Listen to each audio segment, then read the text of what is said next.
Okay, hello everybody. Again, we are be doing chapter 7.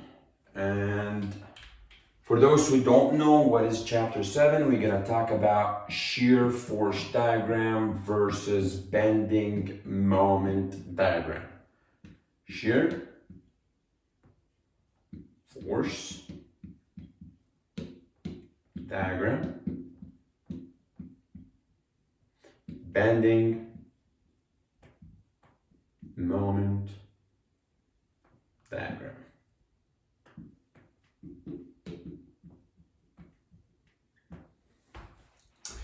We need to know what is the shear force diagram and bending moment diagram in order to understand why we need them. Well, you need them to design where is the maximum shear. What is shear? Shear is force.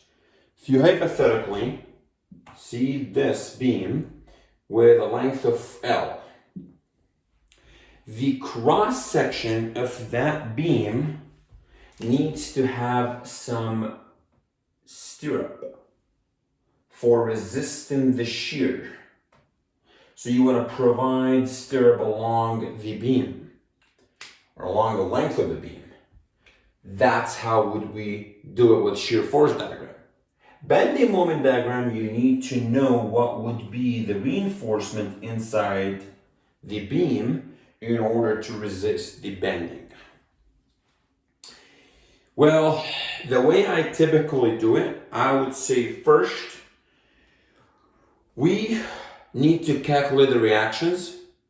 2, we need to start with the very left side of the beam, and then you're gonna move along the beam, right? And then you wanna also understand if you have point load or distributed load. The V is the integral of the load. Sometimes we have negative because it's negative. Moment is the integral of V.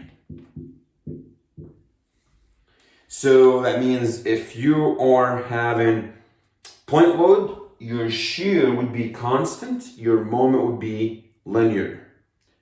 You have your exerted force distributed, so your shear would be constant and your bending will be second degree polynomial.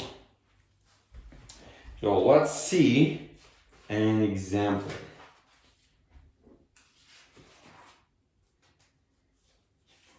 Well, I do have some notes for you to just clarify.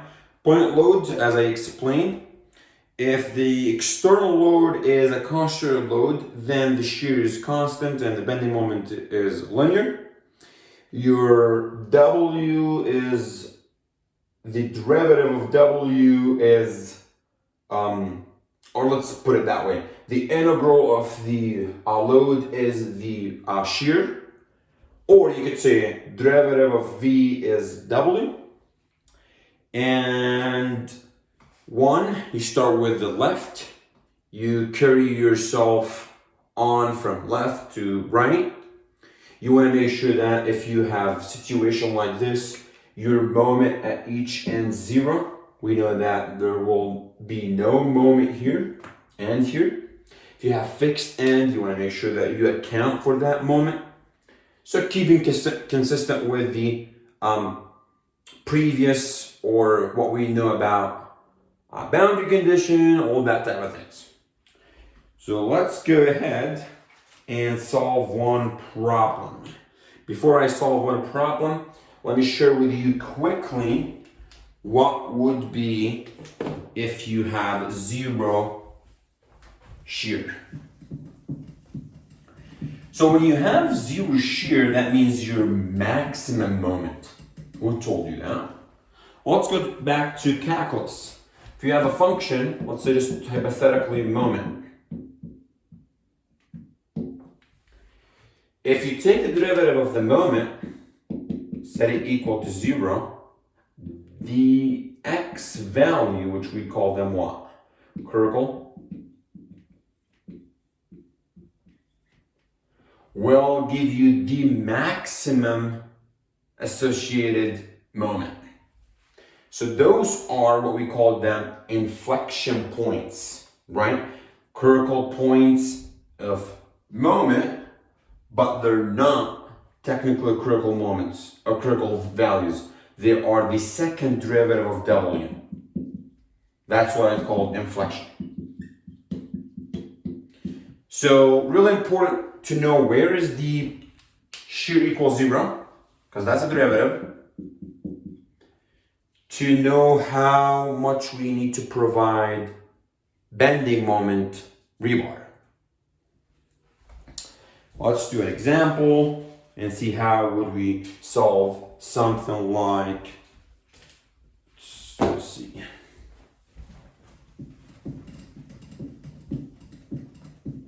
To solve bending moment diagram or shear force diagram, you typically have two ways. Number one, you have just basically diagrams, two equations, and a go on, so on and so forth. I'm going to teach you how to do both in this example. So the example that we have,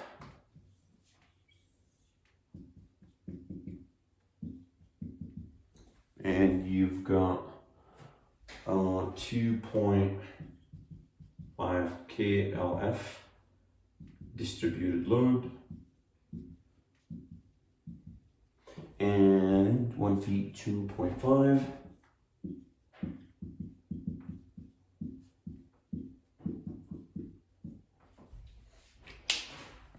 And we need to draw the shear force diagram and bending moment diagram, find where's the maximum shear, find the maximum moment, and so on and so forth. So let's say first, say fun, and then say this is A, this is B, this is C, and say AY equal and BY equal. I hope by now you know how to do BY and AY, so that's gonna be 2.63 if I'm not mistaken, and this is 1 point, or no, 6 point, that makes way more sense, right? Just quickly add them up. 8 roughly 0.7. 2.5 times 3.5, that's about right. So I think we are doing it right. Let's do the shear force diagram first. Well, I'm gonna do them right now, diagram first, and then I'm gonna prove one section for you.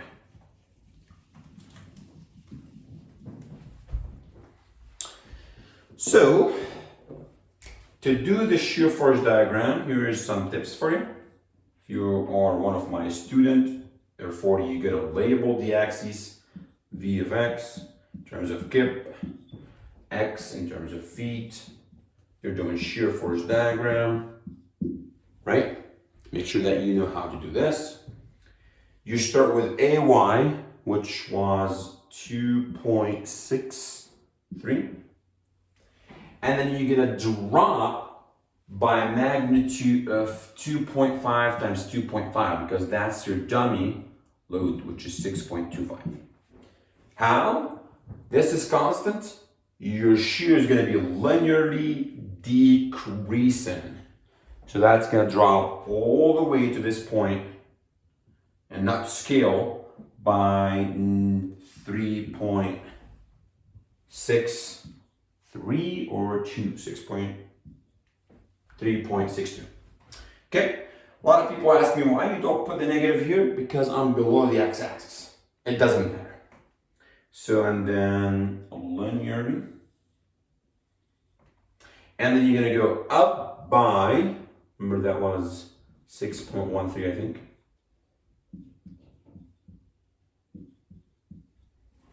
So that's gonna give you up to roughly 1.5 times 2.5, so that needs to be about 2.5.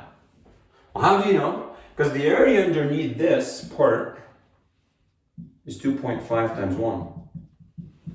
So I have to go close to 0. So this is positive, negative, positive. If you want to do it basically just diagram wise, your bending moment is going to look something like quadratic, right? And then drop quadratic sometimes, and then you probably have to close it quadratic. But let's talk about how to prove the equation.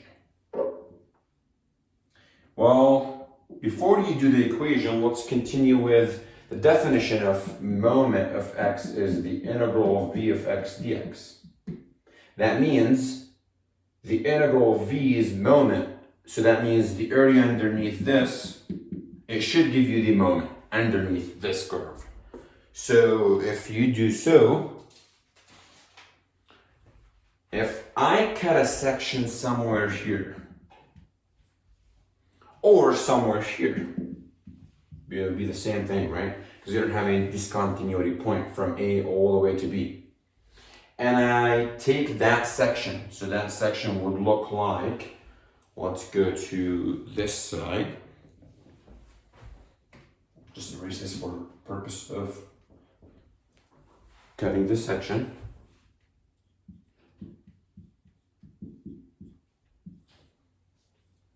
Here's your section, right? Here's your 2.63 kip. Here's your x. Here's your 2.5 kLf. Your shear is gonna go down. Your moment is gonna go counterclockwise. So that's V, that's M. This is cross-Hardy method. Coming from left to right, V is down, counterclockwise positive, which counterclockwise moment. Coming from right to left, shear is up, clockwise is moment. So sum of the force in the y-axis, so I'm going to do negative v of x plus 2.63 minus 2.5x. This x is a function, this x is a multiplier or just multiplication. So your v of x equal 2.63 minus 2.5x. So that means if you plug x equals 0, you're going to get 2.63. If you plug x equal 1, you are going to get, you're going to plug 1, you're going to get, let's say this is your 1, so then you're going to get 2.63 minus 2.5 times 1, so that's going to give you 0.13, if this is 1 feet, just hypothetically. Oops, not meter. Where is the shear equal 0, which is this point? So it's going to be x equal, just solve this is for 0, so 2.63 over 2.5, which is 1.0, roughly 4 if I'm not mistaken.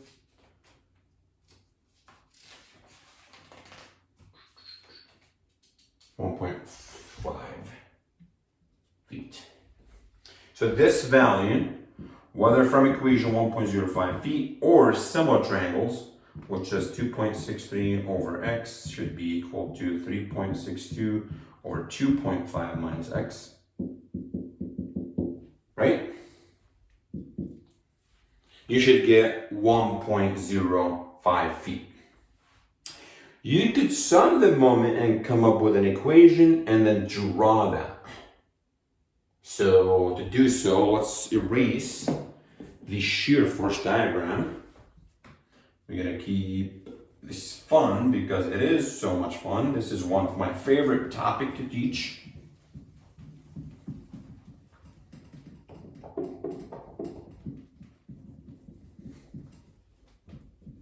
Anything relates to bending moment diagram or shear force diagram or just bending moment in general, it's pretty cool to teach in my perspective. So let's sum the moment about that section. Gonna go counterclockwise positive, m of x minus 2.5 times x, or 2.63, sorry, times x, plus 2.5 times x over 2 centroid. So that's equals 0, so your m of x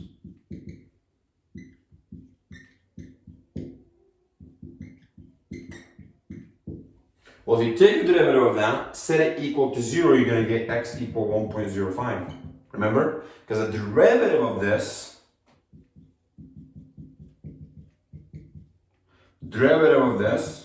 is the shear.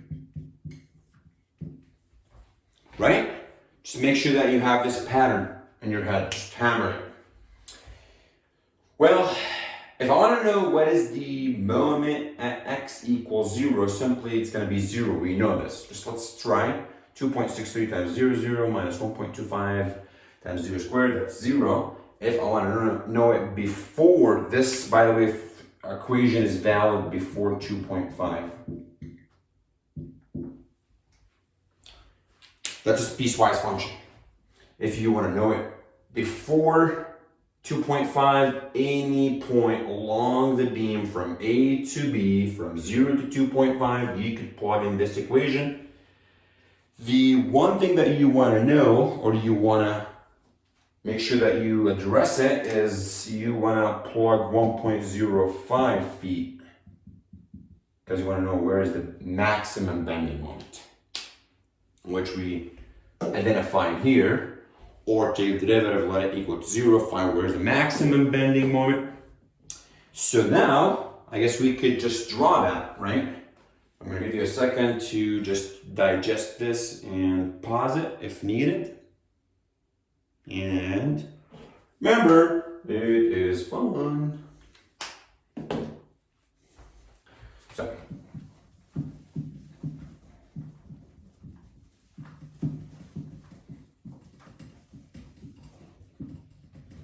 now, let's go ahead and just, since we proved the equation, let's go ahead and just do feet, label, axes.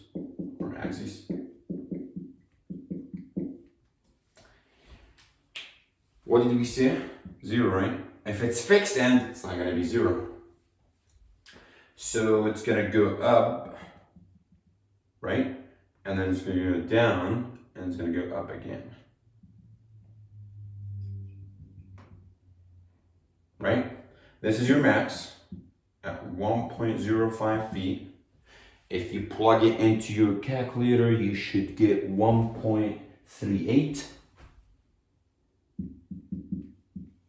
2.63 times 1.05 minus, or you could just find the area, 1.05 times 1/2, which is the area, times 2.16.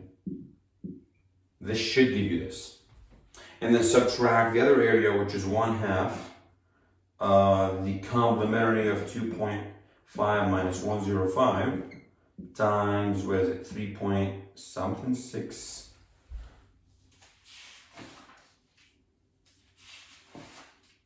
1.62. Subtract this from that, you should get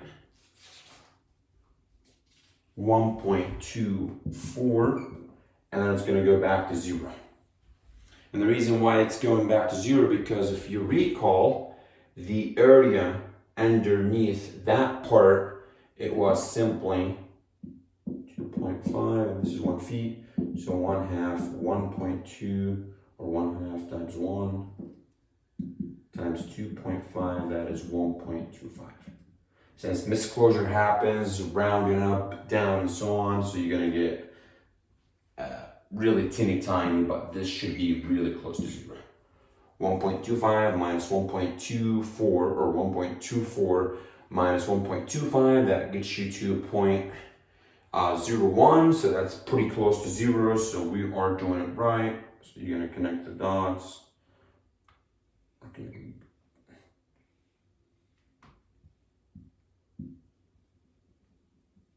Right?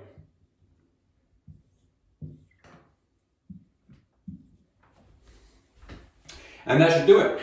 Well, what about if I want to know what is exactly the moment right there? Got a section. Do the same thing. This is your X. Do the shear. Do the bending moment diagram. Should look like close to whatever zero here, if you're doing the equation right. Well, Newton, what about if I have a weird situation where I don't have distributed load? Like something, just 1 second to bright. And then let's say if you have something like this.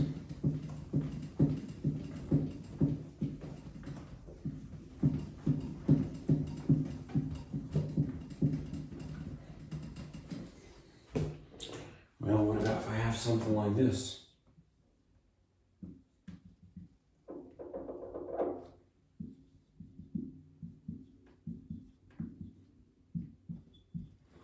Same situation. Got a section. This is your X. So your sum of the force in the Y is going to be negative V plus AY minus 1/2 times the base times the height. Well, the height's not omega now. It's rise over run times X. Right? Your bending moment diagram would follow this formula. If you do the moment equation, AY times X, so minus AY times X, plus 1/2 times X times the function times third of this. Because the distance from here to there. What about if it was flipped? It's going to be 2/3 X. So keeping consistent with your reference, with your positive and negative, that's why I always emphasize, and make sure that you guys have those type of things. You make sure that you're labeling your axis and so on and so forth. Because I can't follow your direction unless you have the right assumption. And if you don't have the right assumption, I can't follow you. And if you do have the right assumption, you have to make sure that you're consistent with your assumptions. I feel like this is pretty serious stuff. So I'm going to pause here. I'm going to stop here and hope that you guys have more comments for me and questions. I would be happy to share my expertise with you. Please let me know if I can help you more. And for my students, please bring questions to class. I will see you soon. Peace.